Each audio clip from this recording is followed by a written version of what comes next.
Yeah. Good day. My name is Ebenezer Esson. My name is Ebenezer Esson. The student number 200491457.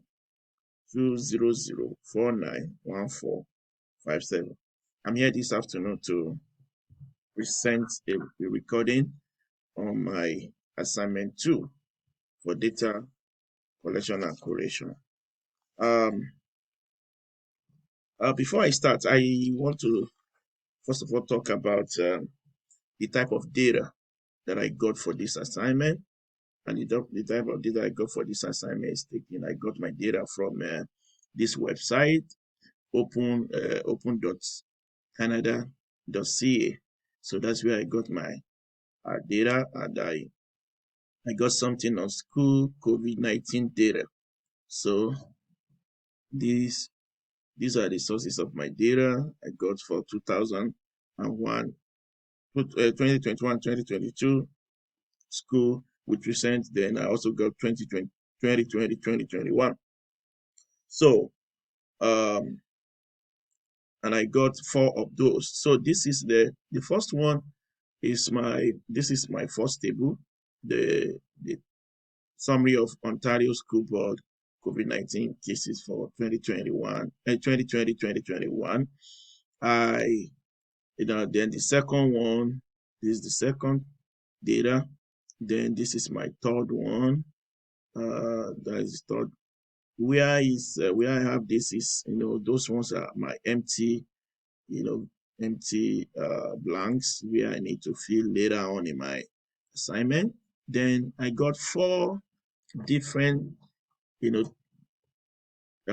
data to work with, 4 different data. Even though we has to work with minimum of 3, so I decided to work with 4. So for this assignment, I will be using Python 3, to automate my scripts, just to run and to clean up my data. And I'll also be using pandas. So to start with, I first of all installed all the packages to use. The first thing I did was I imported pandas as PD, then I NumPy as NP, and also imported OS. So I followed the following steps. I tried to divide my steps into 2 major steps. So the first step, the first step, I have 6 major and very important steps. The first thing I did under step 1 was that I loaded my data into Python, that is Jupyter Notebook. I'm using Jupyter Notebook. So I loaded it, and this is the code to load my data. So when I ran this, I call it data 1. When I loaded it, it came up. I loaded it, it came up. So after that one, I tried to check if my data was loaded perfectly. So I tested for data do. If you run this, you will get it's doing this because you will get this.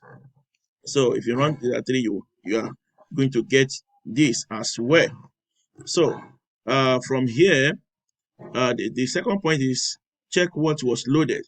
So which I did. I've done that to check what was loaded. Then check number of rows and the columns.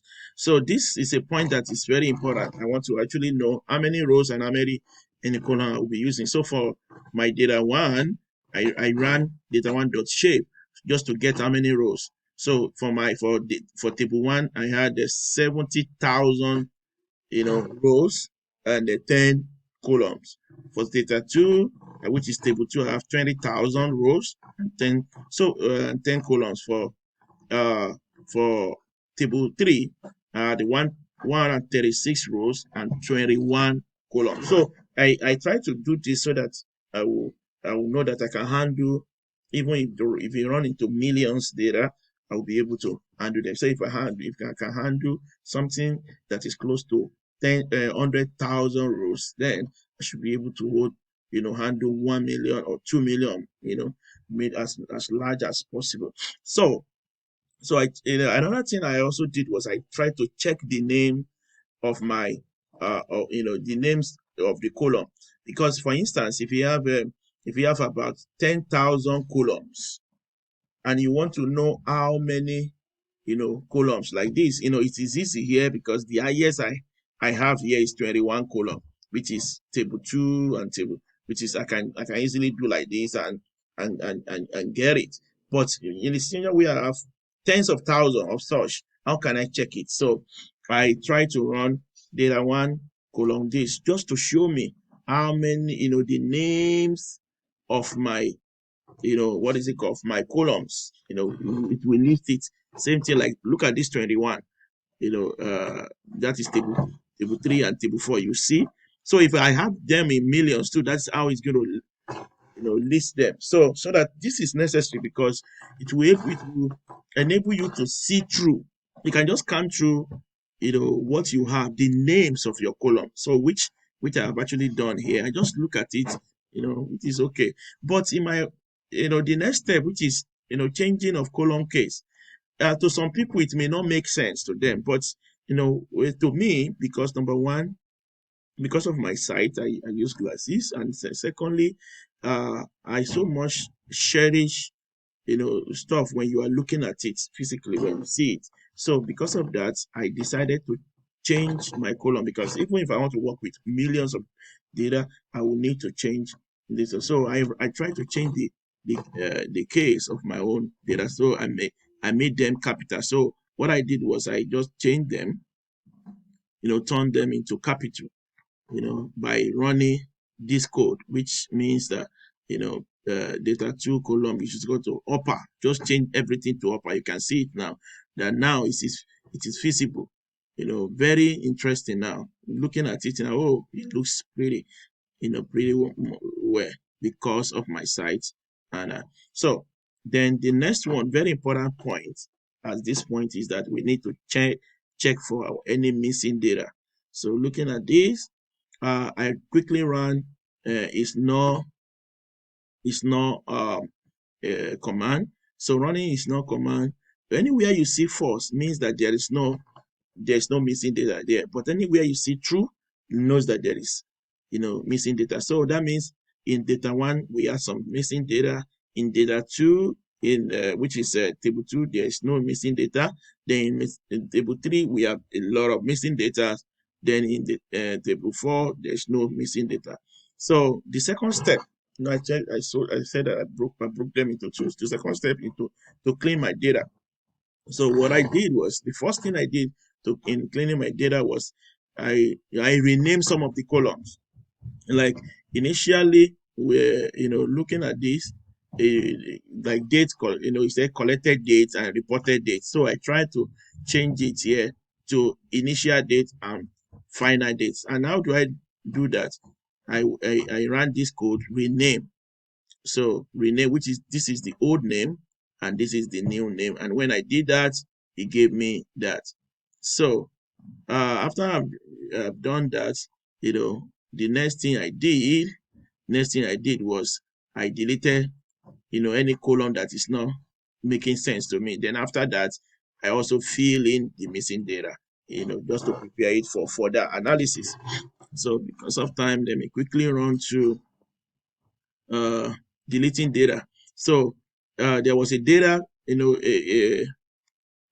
called current total number of school. So if you look at it from here, current total number of school. So I deleted that one, current total number of school. So I deleted that one. So when I ran it, it was no more there.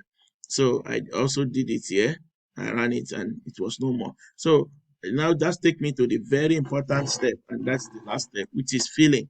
So I decided to fill everywhere there is NA with is zero as value, which was done here, and I did it for all.